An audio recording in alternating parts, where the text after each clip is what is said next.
Hello, everyone. Thanks for tuning in to Meet the Creators session here on iBossTV. We are very excited to have this show today.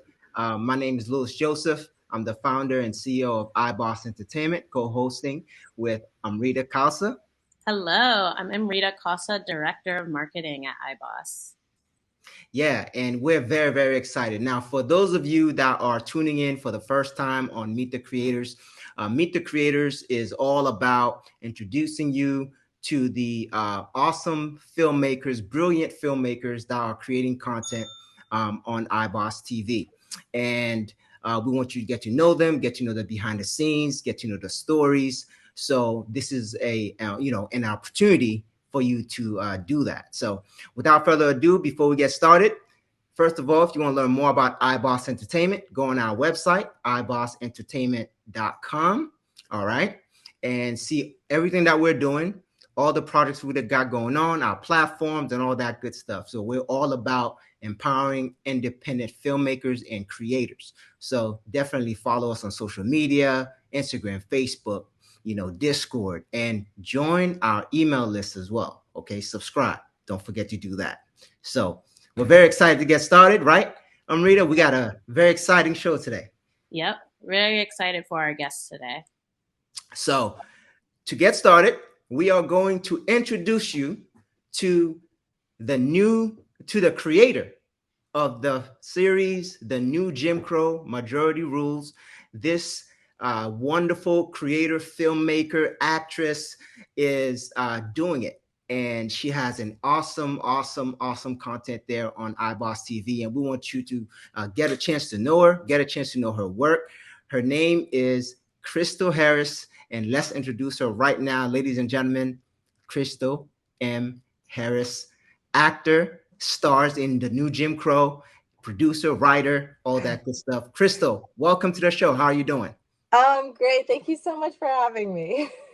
Absolutely. We are very, very excited to have you. And thank you so much for being here with us today. Of course. Yeah, I love it. Anytime we get to talk about art. Absolutely. Absolutely. Now, before we get started, I want you, the audience, to get a sense of what the New Jim Crow Majority Rules series is all about. We're going to give you a snippet of the trailer here, and then we're going to get started.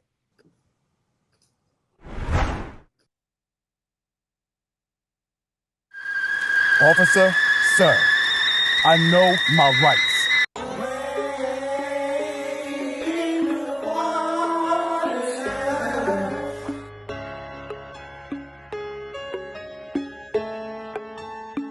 I'm reaching for my phone, okay? I'm just reaching for my phone.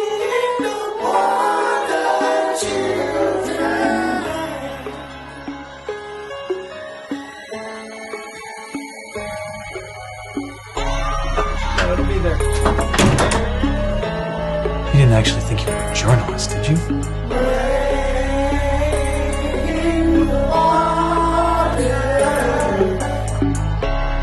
What we deliver is biting anecdotes for an audience hungry for a fight.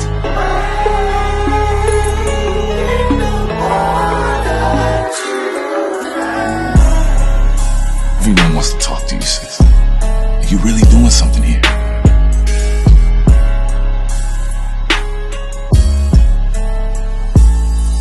Be afraid.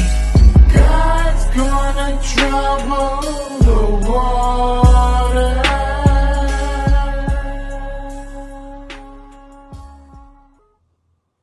Wow. Wow. Oh, wow. Yeah, very powerful. So tell us, a little bit about yourself to get going here, and what inspired you to become, an actress, filmmaker, or writer, all that good stuff. What inspired me to wear all the hats? Yes. So I have been in the entertainment industry for about 16 to 17 years, maybe. And I started off as an actress, and I always wanted to act since I was about 2 years old. But when I got into Hollywood and I started auditioning, it was just a lot of pay your dues types of roles, which I was fine with. But after a certain period of time, I was ready to jump out of a stereotype. And that was a little bit difficult. So I started writing material for me to, hopefully I can make something that I can star in. And then it transferred from me making stuff that I would star in to, I just actually really love story. And I started just experimenting with story that I wouldn't even be in. And then when the stuff wasn't getting sold, then I said, I just I want to see it. There's like so many movies I have written so far that I haven't seen. I mean, I've seen them only in my brain. So I want the world to see them. So I had to start producing and then directing. And so here I am today, where I have had the experience to do all of the things and get a greater understanding for what it is that we do as filmmakers, as storytellers. Yeah. And for this series specifically, which would you say was your favorite hat to wear while creating? Yeah. I would say in hindsight, looking back, I'm just glad that I wrote it because it wound up being so timely. I mean, it's always relevant, unfortunately, but the time that we filmed it, it wound up being extremely relevant. And so initially this was a project that was just going to be for internal use for pitch, proof of concept. But I'll tell you, yesterday was my birthday. Oh, happy And birthday. thank you. And for my birthday 3 years ago now, I gave myself the present to dust off this old script that I had written while I was in LA and film it. So this was a birthday present to myself to make this project and use my own money and just get it off the ground. And so it's now we're here 3 years later and it's extremely relevant. But back then, 2020, March, we learned a lot of things. COVID hit. We also learned about the truth behind Ahmaud Arbery. We also, shortly after that, got introduced to the whole, the thing that really galvanized the nation, which was George Floyd. And so because we had just filmed this March 2nd, 3rd, and 4th in 2020, we were like, I know it's supposed to be an internal thing, but the nation is like talking about this right now. So we decided to cut it together as a short film and put it out there. Yeah. And I love that you said writing because the story that you wrote is so powerful. Even when we're just watching the trailer, like it hits every time that you look at some of the clips or the trailers. So the new Jim Crow, obviously some of us have lived experiences where we like firsthand understand what is happening. But just to newer audiences or some people that may not really truly understand, what does the new Jim Crow mean and what message are you trying to show? Okay, so this is a great question. Thank you for asking it. This is kind of twofold. One of the reasons I did wind up coming up with this project. At the time I wrote it, I was on a set doing a movie and I was pregnant. And as a Black woman being pregnant, you're so excited, just like any woman. Oh my gosh, I'm going to have a baby. If you want a baby, you're excited. And then Black women have this other thing that they have to think about that I don't think is actually explored. If we're bringing in a Black child into the world, we also have to contend with the fact that we are going to be at the same time celebrating life, contemplating the death of that child in the world that we're bringing them into.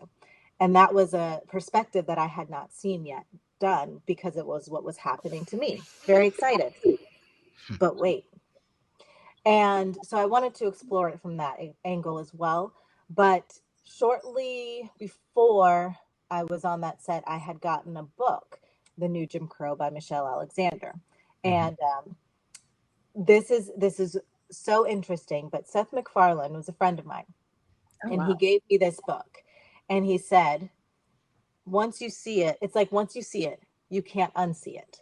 And this was very powerful coming from a man in his position. He is a white man. He is very successful. He is very connected.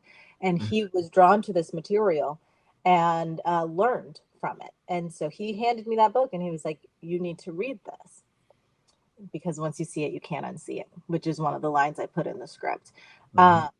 And I think that that's really important because what New Jim Crow really means, and what Michelle Alexander was exploring in her book, was mass incarceration in the age of color blindness. So the New Jim Crow is really about how they have subverted Jim Crow laws into mass incarceration, and the laws that are actually in place right now to pull people, minorities, people of color, from their communities and put them into prison, which is also works very similarly to the way that slavery worked. So it is very interesting, but I'm going to tell you something. The book is hard to read. It is long. It is wordy. And Michelle Alexander actually puts in the book that, this can't cover everything. I hope that there are people out there who can pick up where I left off and do the next step of this exploration. And so I took that to heart and I said, okay, I can do this. Because I know a lot of people are not going to sit down and write that book. We don't have a lot of Seth MacFarlanes who are going to step out of their comfort zone and say, let me experience what life is like for Black people. so I am visualizing it for people. Yeah. And speaking about like the experiences, you show a lot of relationships within the show. So the relationship she has with her brother, her fiance, professional relationships that are impacting like all of these things in her life as well, with her children that she's raising too. And we have one of those clips where she's speaking about her journey to motherhood and things that you have to think about as a Black woman. Yes. Lois, can we show parts of Yeah, that clip? absolutely. What am I gonna do, huh? What if it's a boy? What do you mean? You know exactly what I mean, okay? Look at you, Dad, Keyshawn. If I have a son, I know exactly what's gonna happen to him. Oh, come on, Ken. You can't say that. That's the last bit of him that you have. It is deeper than that. How am I gonna explain to my child that they will never know their dad? How am I gonna look them in the eyes when they ask me why he was killed and tell them the truth without ruining their innocence or painting their birthplace as someplace dangerous to them? How am I gonna teach them to lead with love when that's exactly what their dad did and he got killed because of fear and hate? Yeah. And then we see at the end of that first episode, her daughter asked her, what happened to my father, and then having to have that tough conversation with even like a 2-3-year-old. And this really hits because I have a little guy, he's hitting the terrible twos right now and growing and vibrant and a bundle of joy. But it's also in the back of my mind to know, hey, at some point you're gonna have some conversations, that going to kind of take away some of that innocence in terms of, oh, the world is all glory, and some realities there. And you like, when are you going to have that conversation? When do you have that conversation? When he's out there, on his own, starting to meet with kids and seeing some other things he may not understand and coming back with questions. So that clip right there, from a father perspective, you're looking at it like, my son, I'm going to need to have this talk with you, and you need to listen and hear me out, and they're going to have their own perspective as they experience life, but it's a very, very powerful clip to encapsulate that moment. Yeah, I mean, we all have to have that talk. I know when it happened to me, I have already had to do it with my daughter, who is 6 years old. So unfortunately, we're having to have it earlier now because we're just perpetuating the cycle. And so we have to inform our children. But that's the point, is that that is an experience that's very unique to the Black community. We should just have children, but we have to explain to them that you have been born into a place that may be a little dangerous for you, and there's nothing wrong with you. It's just the way people are going to perceive you. So you have to move differently. It's terrible, honestly. Yeah. And the series also brings up stereotypes as well, and whether we are actually living out those stereotypes or whether if we're they're forced upon us. And you see a lot of that dynamic with her and her boss in those conversations that they're having. What was your vision for this to be a professional setting where this is the work that she is doing is specifically impacting her personal life as well? What made you decide on that dynamic with the boss? Yeah, they say write what you know. And I played Candy, but I was Candy. I actually worked for a right-wing news aggregate site. And in being a young single mom, this thing was paying my bills. Probably one of the best and easiest kind of jobs I had to just bring in good money.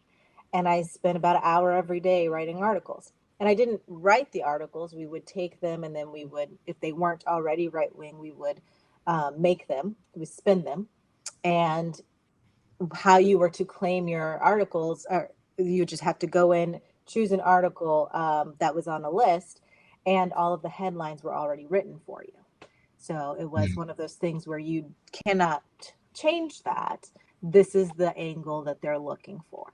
And so I thought, wow, here I am, a Black woman taking care of my little family, very individualistic approach, but what am I doing with my community? And I had to grapple with a lot of the ways, the rhetoric used in order to talk about people that looked like me. And it was hard, and I pushed back, and I eventually got fired because it just was this is what we're supposed to do. There's an audience for this. It's not actually personal. It's business. So that's how that wound up coming into the script. And I think it's so important because when you're talking about this problem, it is really systemic, and it hits on so many different levels in so many different industries that are all playing a part. So are we forced into the stereotype, or are we just perpetuating it? I think the series will answer that question by showing where this is all coming from.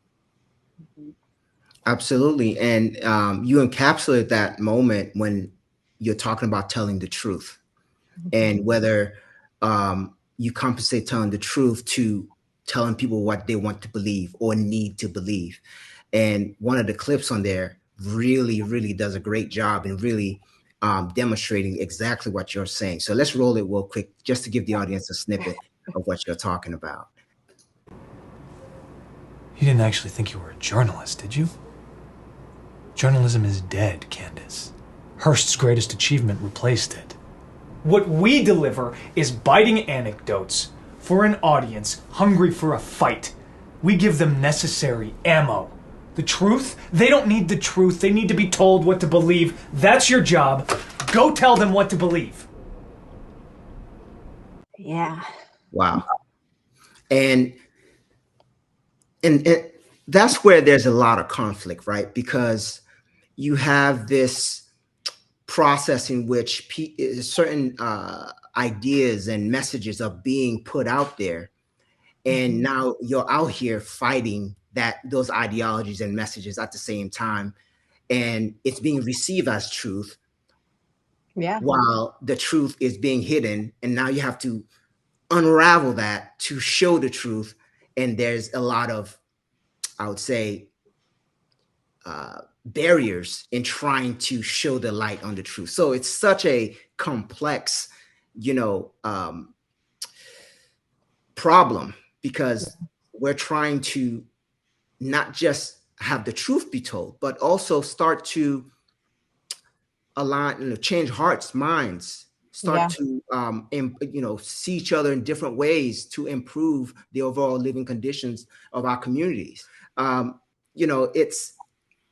It's such an amazing clip because it really captures what social media can do, what just consuming certain information can do, and what may be behind it, and all that good stuff. So putting that out was really, really genius in encapsulating just that moment in 20 seconds.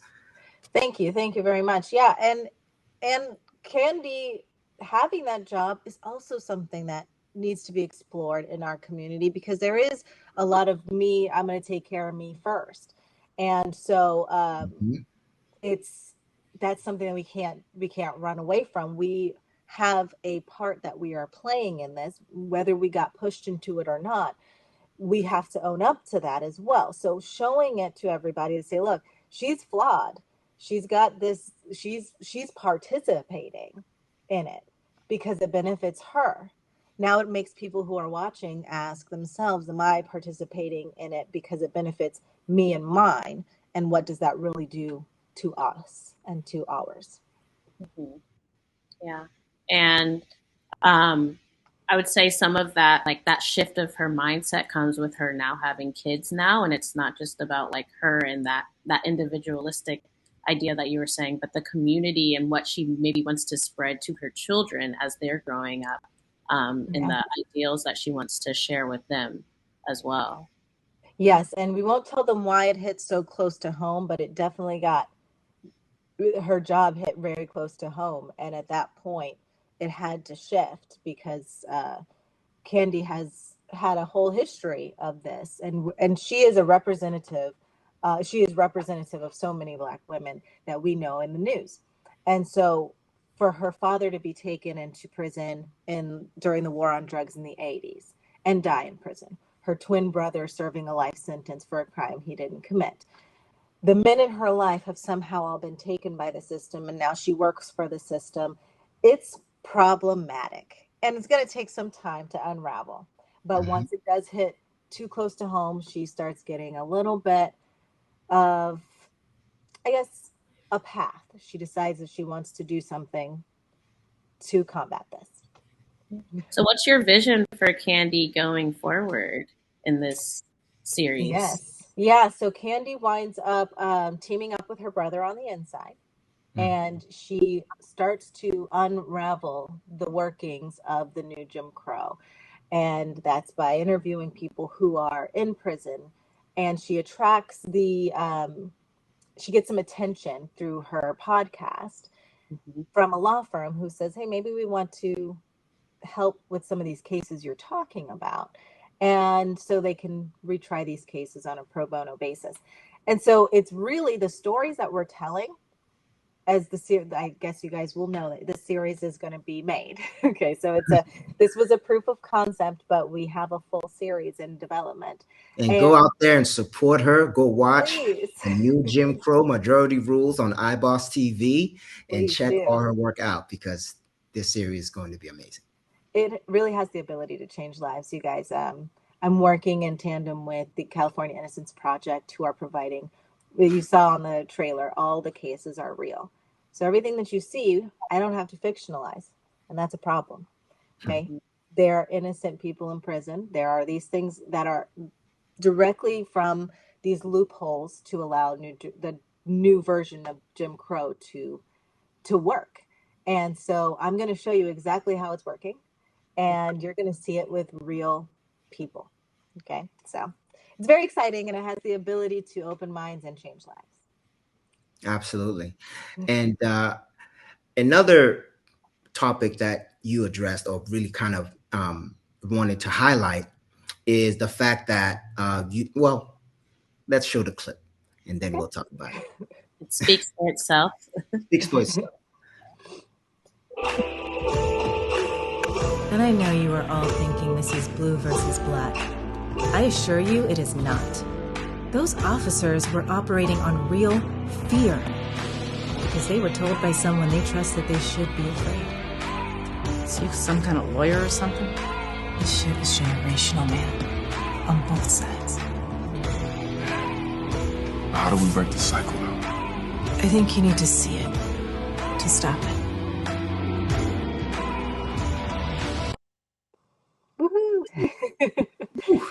But you specifically highlighted this because it's a contradiction. Well, it's a conflict out there, right? The blue versus black.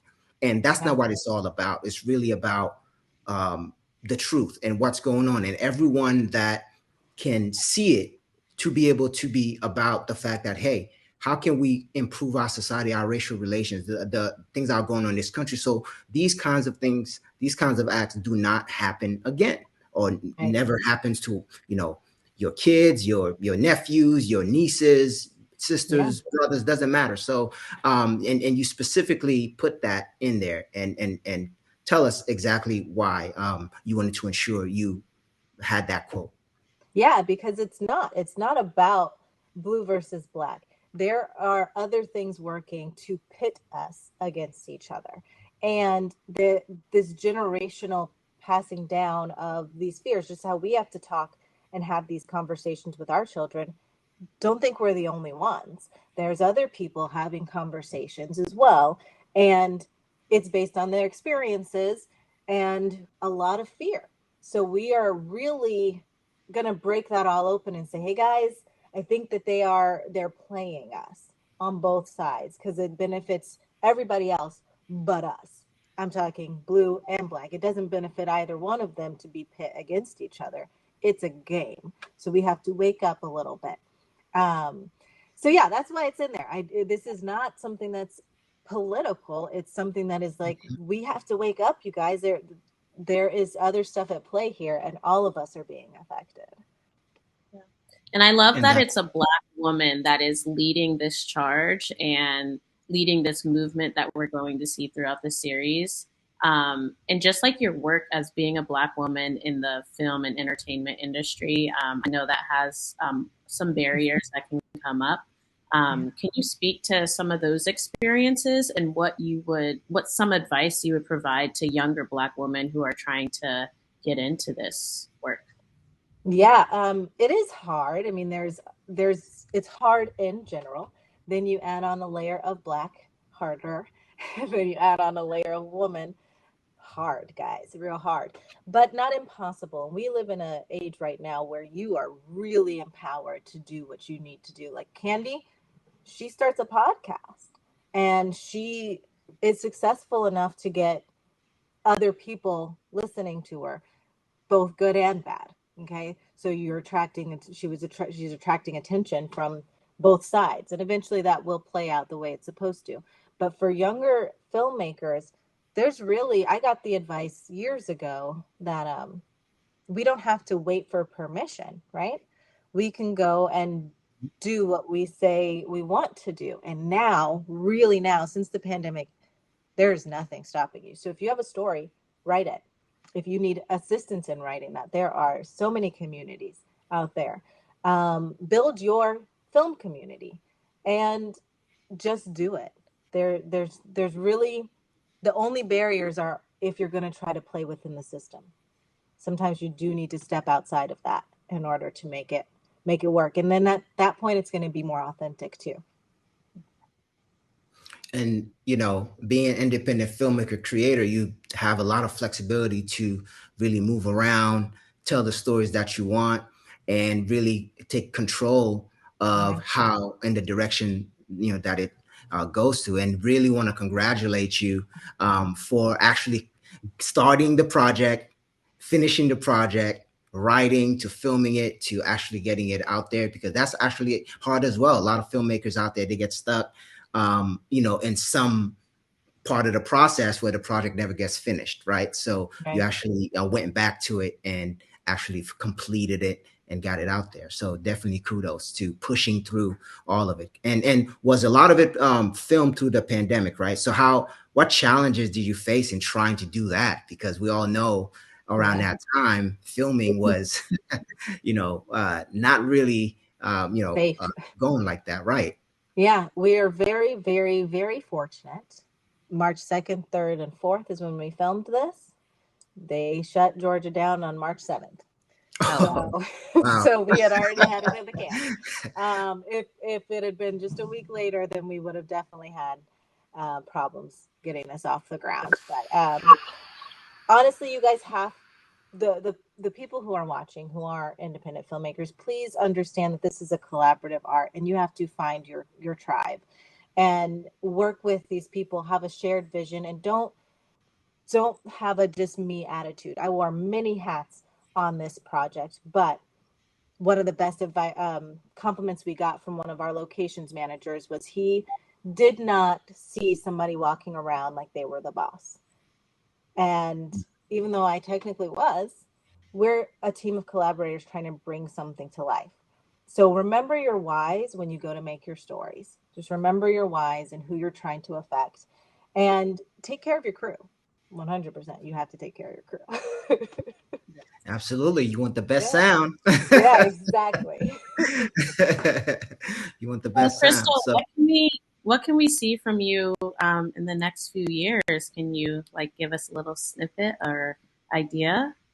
Yes, I am working really hard on something very big. So you may see the new Jim Crow come out as a series in the next couple of years.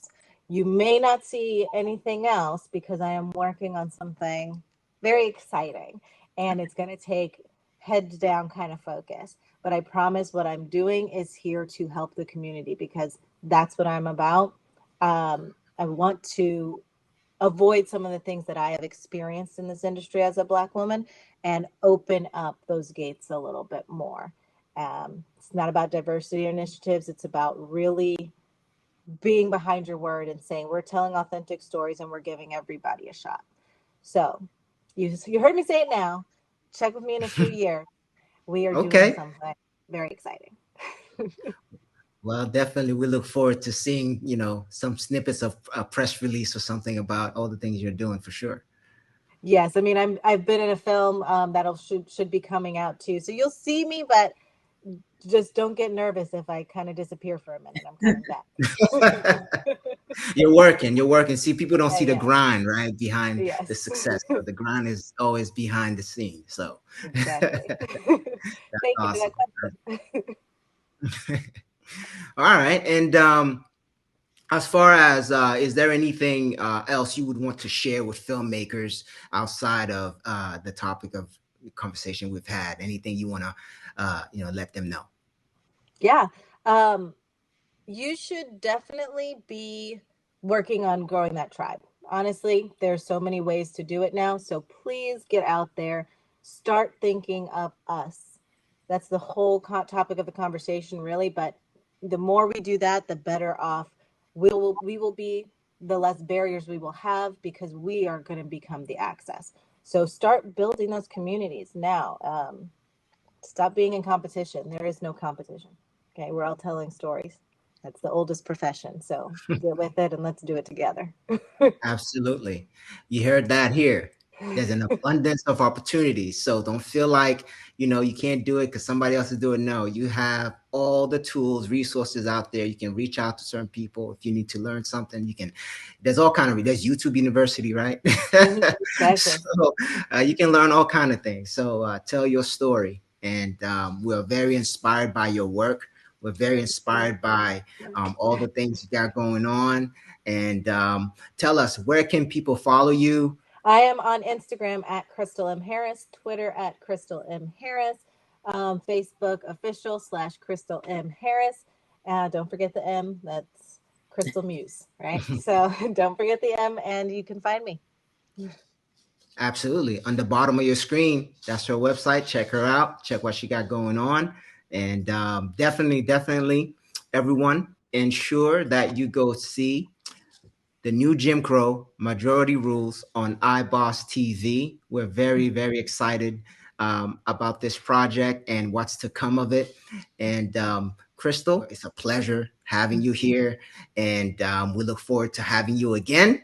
Hopefully, once you're out of the dark, right? And see what else is new. So that's, we're very, very excited to have you today. So thank you guys so much. It was such a pleasure.